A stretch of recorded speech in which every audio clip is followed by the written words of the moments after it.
Guys this is doctor Saurabh Jain. तो आज इस वीडियो में हम बात करेंगे उन बच्चों के बारे में जो नीट 2026 देने वाले हैं और जिनकी तैयारी है एम्स दिल्ली के लिए, जो चाह रहे हैं कि वो एम्स दिल्ली में एंटर करें। तो इस बार 2025 का पेपर देखने के बाद आपको समझ में आ गया होगा कि एग्जाम हॉल में अगर बहुत टफ पेपर आ जाए तो देखिए कट ऑफ कैसे कम हो जाती है। लेकिन जो लोग एम्स को टारगेट कर रहे हैं उनका टारगेट फिर भी 650 से ऊपर का नंबर होना चाहिए, क्योंकि इतने टफ पेपर में भी जब आप 650 से ऊपर का टारगेट करोगे तब जाकर के आपको टॉप मोस्ट सीट्स मिल पाएंगे, टॉप मोस्ट आपकी रैंक आ पाएगी। सो देखो, इस बार का जो पेपर हुआ था वहां पर सबसे ज्यादा प्रॉब्लम आई बच्चों को फिजिक्स में।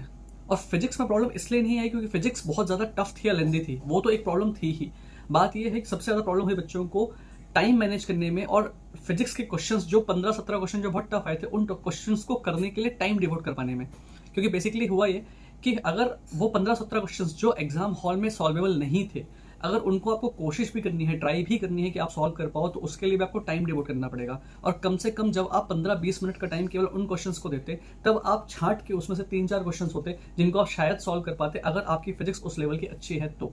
सो दैट्स वाई अगर आप एम्स की सोच रहे हैं, अगर आप एम्स के लिए प्रिपेयर कर रहे हैं, तो सबसे पहली चीज आपके जो 2 फंडामेंटल सब्जेक्ट्स हैं बायो और केमिस्ट्री, ये बहुत बहुत अच्छे होने चाहिए। क्योंकि अगर ये कितने भी टफ आ जाए, बायो कितनी भी टफ आ जाए, कितनी भी लेंदी आ जाए, ताकि आप उसको टाइमली खत्म कर पाओ। केमिस्ट्री कितनी भी टफ आ जाए, केमिस्ट्री को आप टाइमली खत्म कर पाओ। क्योंकि इस बार का भी जो पेपर था पूरा का पूरा बायो का पेपर एनसीईआरटी से था, केमिस्ट्री का पेपर भी मैक्सिमम एनसीईआरटी से था। सो आपका इतना अच्छा होना चाहिए बायो और इतनी अच्छी होनी चाहिए केमिस्ट्री, और इन दोनों सब्जेक्ट्स की एनसीईआरटी आपकी इतनी अच्छी पकड़ में होनी चाहिए कि आप टाइमली बायो को, जो आपने 30-40 मिनट का टाइम बायो के लिए दे रखा है वो, और फिर आपने केमिस्ट्री के लिए जो 40-50 मिनट का टाइम दे रखा है वो, आपकी बायो और केमिस्ट्री चाहे कितना ही टफ पेपर क्यों ना आ जाए, टाइमली खत्म हो जाए। आपकी एनसीईआरटी के ऊपर ग्रिप इतनी अच्छी हो और ये दोनों सब्जेक्ट्स आपके मैनेज्ड हो और इन दोनों सब्जेक्ट में आपका परफेक्शन हो। कम से कम इतने टफ पेपर में, इतने लेंदी पेपर में भी बायो में कम से कम आपके 350 नंबर और केमिस्ट्री में 160 से 170 के बीच में नंबर आपके होने चाहिए, तब आप एम्स दिल्ली का सोच सकते हो। जब इन दोनों सब्जेक्ट्स को आप टाइमली खत्म कर लोगे, बायो को और केमिस्ट्री को, तब आप फिजिक्स के पीछे पड़ोगे। अब देखो, फिजिक्स में इस बार जो 45 क्वेश्चंस थे उसमें से 15-16 क्वेश्चंस तो ऐसे थे जो एग्जाम में सॉल्व नहीं हो सकते, लेकिन 29-30 क्वेश्चंस तो ऐसे थे जो इतने लेवल के थे कि आप उनको एग्जाम में सॉल्व कर पाओ। तो ये जो क्वेश्चंस हैं जो मॉडरेट लेवल के हैं या सिंपल लेवल के हैं, जो 29-30 क्वेश्चन एग्जाम हॉल में थे, ये तो आपको अच्छे से सॉल्व करने ही पड़ेंगे। मतलब इन क्वेश्चंस को तो आप छोड़ ही नहीं सकते।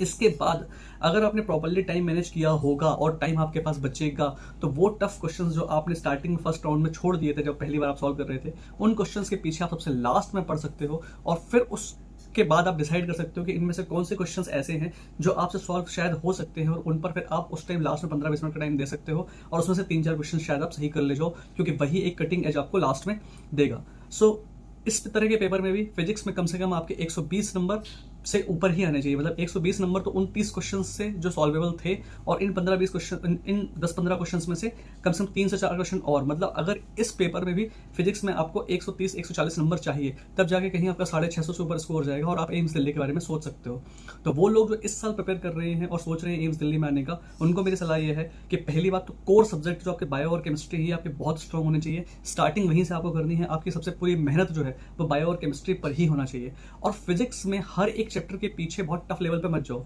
फिजिक्स अपनी ओवरऑल अच्छी रखो, और उसके बाद फिजिक्स के वो चैप्टर्स जो इंपॉर्टेंट है, क्लास 12 के चैप्टर्स, उनमें थोड़ा सा अपना लेवल आप बढ़ा सकते हो। अगर आपको इन डेप्थ में जाना है तो हर एक चैप्टर के पीछे मत जाओ, बल्कि कुछ चैप्टर्स को बहुत स्ट्रॉन्ग करो, क्योंकि एग्जाम में भी अगर टफ क्वेश्चंस आते हैं तो आपके पूरे 15 क्वेश्चंस भले आप ना कर पाओ, लेकिन 4-6 टॉपिक्स जो आपने एक्स्ट्रा थोड़ी सी पढ़े हुए हैं, जिनके बारे में आपको थोड़ा एक्स्ट्रा नॉलेज है, उन टॉपिक्स के क्वेश्चंस को जरूर आप टारगेट कर सकते हो, उन टॉपिक्स के क्वेश्चंस आप सॉल्व कर सकते हो, क्योंकि उस पर्टिकुलर चैप्टर के आप डेप्थ में गए हो।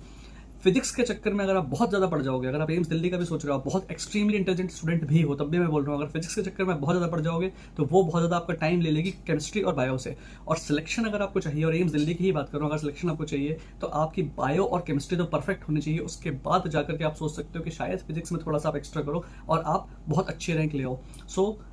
अपने कोर सब्जेक्ट्स को बहुत अच्छा करो, फिजिक्स के पीछे जाओ। कोचिंग वाले आपको बहुत फोर्स करेंगे, अगर आप पढ़ने में अच्छे हो तो कोचिंग वाले आपको बहुत फोर्स करेंगे कि फिजिक्स में ये भी कर लो, वो मटेरियल भी कर लो और बहुत कुछ कर लो। अपने ऊपर प्रेशर उतना ही लेना जितना आप झेल सकते हो, और प्रेशर लेना भी अगर है तो इंपॉर्टेंट चैप्टर्स का फिजिक्स का पहले अपनी स्ट्रेंथ बनाना, उसके बाद उन चैप्टर्स के पीछे जाना जहां से क्वेश्चंस कम आते हैं। खास करके मैकेनिक्स वाला पोर्शन जो आपको पता है कि अगर बहुत टफ क्वेश्चन आ गया तो एग्जाम में सॉल्व ही नहीं होगा, ऐसे चैप्टर्स के पीछे बहुत ज्यादा पढ़ना मत।